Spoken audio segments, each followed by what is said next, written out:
Guys সকলোকে 5 June অৰ্থাৎ বিশ্ব পৰিৱেশ দিৱসৰ শুভেচ্ছা জনাইছোঁ। আৰু আজিৰ দিনটোত মই বিশ্ব পৰিৱেশ দিৱস উপলক্ষে 4জোপাকৈ হ'লেও গছ পুলি ৰোপণ কৰি পৰিৱেশৰ ভাৰসাম্যতা ৰক্ষা কৰাত অংশীদাৰিত্ব হওঁ, কাৰণ এই পৃথিৱীখনক সেউজীয়া কৰি তোলাই হৈছে আমাৰ লক্ষ্য।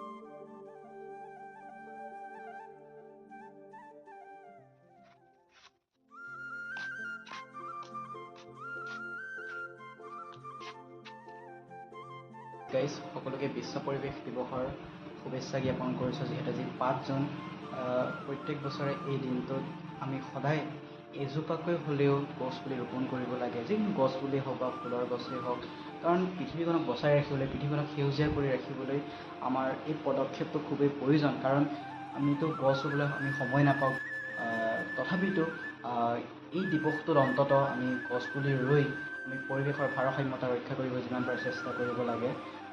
কাৰণ গছ নহ'লে কোনো জীৱই জীয়াই থাকিব নোৱাৰে। আমাক গছ গছনি বহুত প্ৰয়োজন হয়, সেইকাৰণে আমাৰ কিন্তু অক্সিজেনৰ কাৰণে গছ গছনিৰ প্ৰয়োজন হয়, আৰু গৰমৰ পৰা বাচিবলৈ আমাৰ গছৰ প্ৰয়োজন হয়। সেইকাৰণে অন্ততঃ আজিৰ এই 5 জুন তাৰিখটো অৰ্থাৎ বিশ্ব পৰিৱেশ দিৱসৰ দিনটোত সকলোৱে এজোপাকৈ হ'লেও গছ ৰোপণ কৰি পৃথিৱীখনৰ ভাৰসাম্যতা ৰক্ষা কৰক, আৰু পৃথিৱীখন আমি সকলোৱে মিলি সেউজীয়া কৰোঁ আহক।